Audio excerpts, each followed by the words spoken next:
Welcome back to Hey Kentucky. Now, our state's educators took on a high profile in 2018 as the pension crisis brought talk of change in Frankfort and criticism from Governor Matt Bevin that prompted a new wave of political activism. I'm joined now by the face of Kentucky educators, Stephanie Winkler with the KEA, the Kentucky Education Association. Thank you so much for being with us today, Stephanie. We really appreciate it. You've called the recent pension issues kind of a breakdown in the process. I think we've all kind of seen how the process broke down. How do you feel like the government has kind of failed state employees in this case? Well, I feel like we've just not followed our own Constitution. We need to follow the rules that they've established, both for themselves and also that's laid out in our Constitution. We have three branches of government for a reason, and I think they need to stay three branches of government and not interplay. And we've seen kind of trying to mix and match through those, the judicial branch, the governor wanting to supersede the judicial branch, and the governor trying to insert himself into the legislative branch. And, it's just, we need to keep them separate for a reason. There's rules for a reason. And, as educators, we preach about rules. We like rules to be followed. And when they're not followed, then we obviously react when necessary. And now this process breakdown has happened sort of not once, but twice with that special session. Mm-hmm. Yeah, it was, it wasn't exactly the same, but I felt like that the governor called it prematurely. I would have thought that if he called a special session that he would have had a bill or something that he knew he could have moved. Maybe that's just inexperience in governing, I don't know what it is, but I think it was the right decision by the legislature to keep their independence and show that if they didn't have something that they hadn't seen and with 4 hours notice, that's just not how good government should work. So we know that something has to be done along the way to kind of fix the crisis that we're in. You guys, as educators and state employees, obviously want to be part of those decisions and discussions. Absolutely. What do you kind of see as a solution to this? Well, I think the first thing is the public needs to understand that there's not just one pension system. The governor likes to call it a system, and he likes to refer to the state employees system, which is the worst funded of the multiple systems. And then he pivots a lot to teacher retirement system. The public needs to understand that there are 8 public pension systems that are very different, and there are 8 systems for a reason, because they cover separate employees that do lots of different kinds of jobs. And so we can't look at them as one system. They're not funded the same. They don't have the same amounts of revenue from the state. Our classified school employees, it's just the employer and the employee. The state puts very little into that system. They're overseen by separate boards. There's just so many nuances to all the systems that we can't just say that there's a pension system. There are multiple pension systems. The teacher retirement system is funded at 58%. It has increasingly been more funded since the governor and the last budget session decided to put so much money towards funding the different pension obligations. That influx of cash we've seen has improved how we're producing in our assets. So I just think we have to give time, and that they actually need to pay what they should be paying, more than just the bare minimum. They need to do the look back in the second year of the cycle and make sure that the funding is what it should be. And people forget that, educators especially, because that's who I represent, we pay twice. We don't miss a paycheck into our pension system.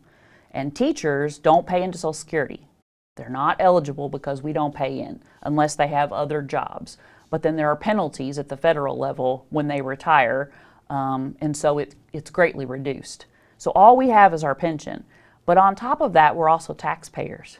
We pay taxes as well as into our pension. So those tax dollars that are then used for pensions, we're paying twice into a pension. That's all we have after serving the public in our jobs for decades upon decades. And we do it because we love it and because it's necessary. If we didn't have public services in our communities would not thrive. They wouldn't survive. And so it's vital that we look at this an investment into our infrastructure in our local communities. And not everyone can have a pension, but not everyone chooses to go into public service. Mm-hmm. And for that choice, we've had a promise that there would be a pension at the end. And to take that away now, it would be a detriment to keeping and retaining good quality public employees and recruiting them into professions that are not very attractive because salaries are usually lower than what they could earn out in the private sector.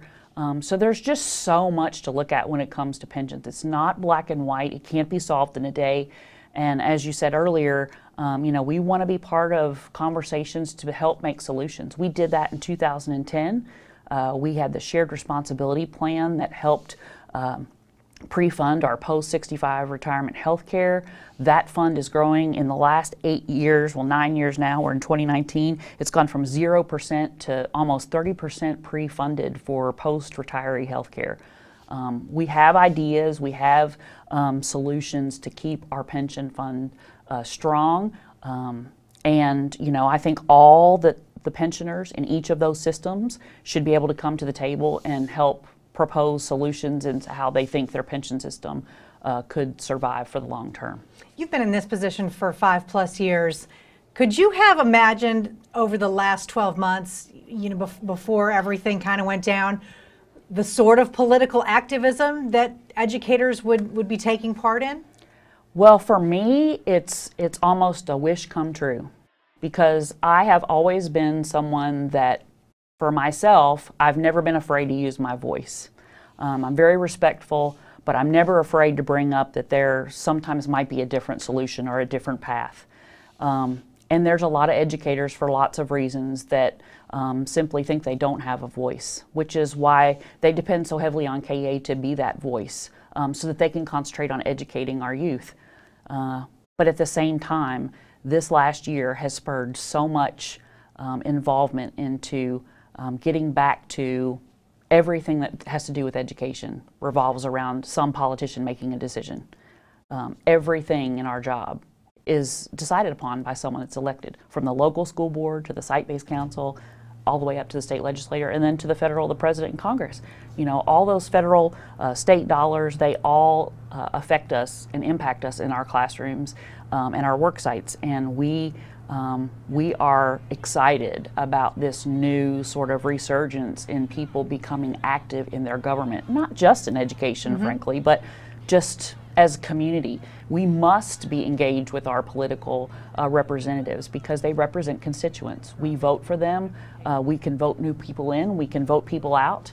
That is our most powerful voice, is our vote. And I think the more people that exercise that and vote in elections, the more people that interact with their elected representatives, the better our government will be. I want to switch topics real quick and kind of get your thoughts on, there's been a push for charter schools in the state. Where do you fall on that? Do you think there's some districts that can benefit by having charter schools? So the charter school debate, it's been going on for decades all around the country, and Kentucky's been kind of one of the last holdouts that hasn't had any legislation around allowing charters, and that's been on purpose because we're proud of our Kentucky public schools. They let anyone enter who comes through the door, no matter their zip code, how much money they make, what abilities they have or don't have. We take all into our public schools. Charter school legislation passed, but it didn't pass with funding. There's no funding mechanism, and that's what you see as now a push. Folks from the Department of Education, obviously, that part of their legislative platform is to push for charter school funding.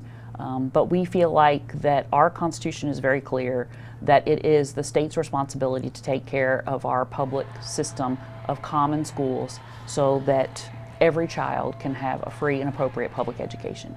And that's what we want. So we want our tax dollars, frankly, focused on public schools and not diverted to other schools that can be for profit. Stephanie Winkler from the KEA, thank you so much for being here. Thanks for having me. Kind of educating us a little bit on the whole situation. It does get sticky. It does get tricky. There's a lot of details. There are, but we all know someone who is impacted, even if we're not, educators ourselves. So we appreciate it. Thanks.